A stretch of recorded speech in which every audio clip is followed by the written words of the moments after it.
February 1943, Kasserine Pass, Tunisia. The air is thick with the smell of burnt steel and defeat. This is the aftermath of the U.S. Army's first major battle against the German Wehrmacht, and it is a catastrophe. Scattered across the valley are the carcasses of American armor. But amidst the knocked-out tanks, one wreck is more numerous than any other: the M3 half-track. Designed to carry infantry into battle, they now lie silent and gutted. Their thin armor, barely a quarter-inch thick, is peeled open like tin cans. For the soldiers who survived, the lesson seemed brutally simple. This vehicle was a death trap. The soldiers gave it a nickname to match: the Purple Heart Box, a cynical nod to the medal awarded for being wounded in combat. The verdict from North Africa seemed final, and yet here the story contradicts itself. The M3 was not scrapped. Instead, production ramped up. Over 40,000 would be built, becoming a ubiquitous sight on every front, from the hedgerows of Normandy to the jungles of the Pacific. This creates a central question. How did a machine that failed so spectacularly become the indispensable workhorse of the U.S. Army? To understand its redemption, we must first understand the job it was originally designed to do. The answer lies in the years before America entered the war, in the minds of a few forward-thinking officers. The U.S. Army was grappling with a new theory of warfare, one built on speed and mechanized power. They saw how German panzers had blitzed across Europe, and they knew their own infantry couldn't keep up on foot. They needed a battlefield taxi, a vehicle that could carry a rifle squad alongside fast-moving tank columns, protecting them from the shell splinters and machine gun fire that swept an open battlefield. It was a radical idea for an army still largely organized around the pace of a marching soldier. The M3 half-track was the solution, but it was a solution born of compromise. It was never intended to be a tank. Its design philosophy prioritized mass production and mobility over heavy protection. Built using the engine, transmission, and front axle of a commercial truck, it was relatively cheap to build and easy to maintain. Its armor was an afterthought, just enough to do its specific job. At its thickest, it was only 12 millimeters, about half an inch. It could reliably stop rifle rounds and shrapnel, but it was never, ever meant to stand up to an anti-tank gun. Its purpose was to get infantry to the fight, not to be the fight. But in the chaotic proving grounds of North Africa in late 1942, this precise doctrine collided with brutal reality. The first American divisions to arrive were green. Their commanders, trained in the slow, methodical warfare of World War I, were leading men into a fluid, fast-paced conflict against the battle-hardened veterans of Rommel's Afrika Korps. They had the new machines, but not the new mindset. In the heat and confusion of their first battles, doctrine was forgotten. Inexperienced officers, seeing an armored vehicle with a mounted .50 caliber machine gun, made a fatal assumption. They treated the M3 not as a transport, but as a light tank. They ordered them into frontal attacks, sometimes even ahead of their own Sherman tanks, straight into the teeth of German defenses. For the German anti-tank gunners, peering through their sights at these advancing boxes of thin steel, the result was preordained. The slaughter at Kasserine Pass was not simply a failure of a machine. It was a failure of doctrine, a failure of training, a failure of imagination. And this catastrophic misuse could not be ignored. A reckoning was coming. The shock wave from Kasserine hit Allied headquarters like a physical blow.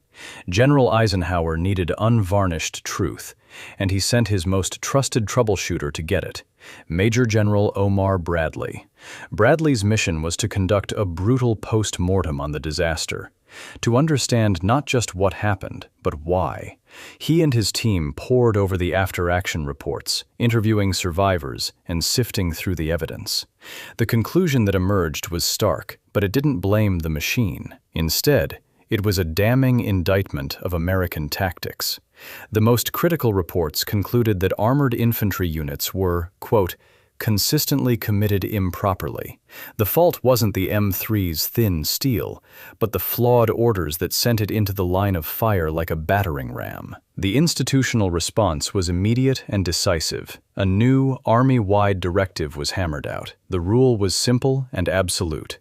Infantry would now dismount from their half-tracks before initiating combat.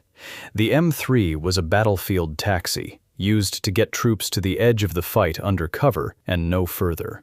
It was a forced re-education on a massive scale, an army admitting its first instincts had been catastrophically wrong. The new orders were printed, but a doctrine forged in the quiet of a headquarters is just ink on paper. Its real test would come in the rugged hills of the next great invasion, Sicily. In the summer of 1943, as American troops stormed the beaches of Sicily, the M3 half-track was given its chance for redemption. This time, the approach was different. The frontal assaults of Tunisia were a forbidden memory. Now, Doctrine was king. Observers watched as the M3s used their one great advantage, speed. They didn't charge fortified positions. Instead, they raced along dusty tracks and through olive groves, flanking German and Italian strongpoints. Finding a ravine or a reverse slope, the half-tracks would halt. The ramp at the rear would drop, and a 10-man rifle squad would pour out, already moving into their assault positions on foot. The M3 itself would then pull back into a hull-down position, its heavy 50 caliber machine gun ready. As the infantry advanced, the gunner would unleash long suppressive bursts, the heavy slugs chewing up the ground around enemy machine gun nests, forcing them to keep their heads down. The M3 wasn't the battering ram anymore. It was the archer, providing covering fire for the swordsman. It was the battlefield taxi, finally being driven correctly. But even with the right tactics, the brutal feedback of combat continued. The M3's armor could stop rifle fire, but not the blast of an artillery shell or a mortar round. The most exposed man was the machine gunner, standing in his open-topped pulpit. Soldiers, with the grim ingenuity of men whose lives depended on it, began to improvise. Maintenance crews scavenged steel plates from knocked-out vehicles, welding them to the sides of their half-tracks for a prayer of extra protection. They fashioned crude gun shields from any scrap metal they could find,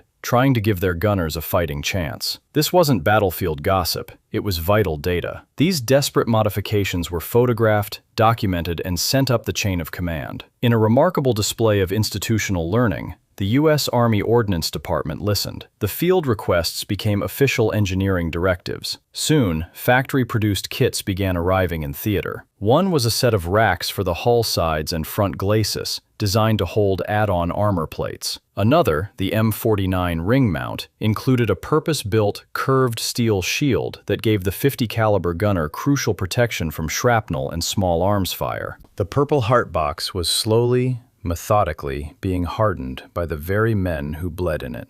The change was so significant, it started to appear in the reports of the enemy. After Kasserine, German intelligence had dismissed American armored infantry as tactically naive.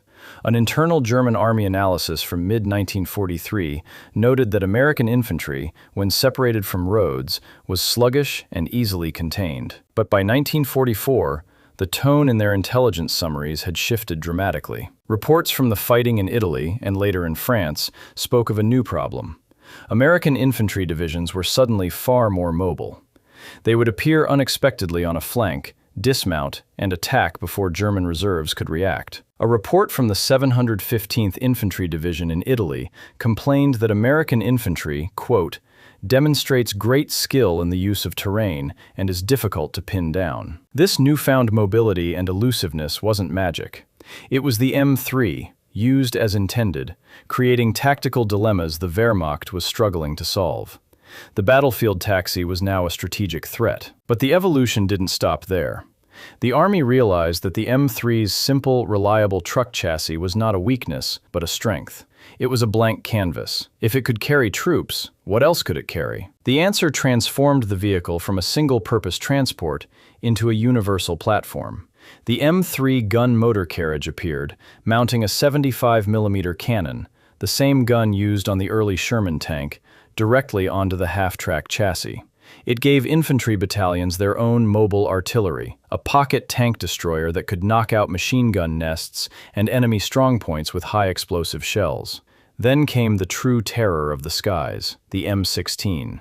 It replaced the infantry compartment with a powered turret mounting 4 50 caliber machine guns, all linked to a single trigger. Nicknamed the meat chopper, its combined rate of fire of over 2,000 rounds per minute could shred a low-flying German fighter plane in seconds. On the ground, it was just as feared.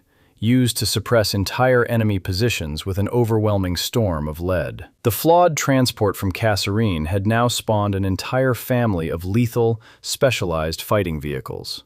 The M3 and its crews had learned how to fight through the harshest of lessons. The tactics were smarter, the machine itself was tougher, and the platform had proven remarkably versatile. This tactical evolution, from death trap to indispensable weapon, was a stunning success story written in steel and blood on the front lines. But this was only half the story. The M3's true, decisive advantage was hidden far from the battlefield. That hidden advantage wasn't a secret weapon or a wonder gadget. It was a philosophy of manufacturing, rooted in the M3's humble origins. The half-track was built on the chassis of a commercial White Motor Company truck. This meant its engine, transmission, and drivetrain were not bespoke military components, but mass-produced parts. It was simple to build and, crucially, simple to repair in the field with common tools and spare parts. Its German rival, the SD KFZ 251, was a more sophisticated fighting vehicle, with interlocking tracks and superior armor. But it was also an engineer's nightmare to mass-produce and maintain. For every one of its complex half-tracks Germany struggled to build, America was rolling dozens of simple, rugged M3s off the assembly line. The final numbers tell the story. Germany produced just over 15,000 of its vaunted half-tracks. The United States built over 50,000 M3s and its variants, flooding every theater of war. This was the ultimate trump card. The M3's individual weaknesses were overwhelmed by its systemic strength. It was a war of attrition, and America had built the perfect tool for it. So now the U.S. Army had the right tactics, a hardened vehicle, and a seemingly endless supply line. In the brutal winter of 1944, this entire system would face its final, most violent examination. December 1944, the Ardennes forest. In the frozen chaos of Germany's last great offensive, the Battle of the Bulge, the entire American system is on the verge of collapse. But into the gaps torn open by panzer divisions, a new kind of response is racing along the icy roads. Armored infantry divisions, mounted in their M3 half-tracks, are operating as a mobile fire brigade. This is the doctrine from North Africa, now perfected under the ultimate pressure. They are not charging German tanks.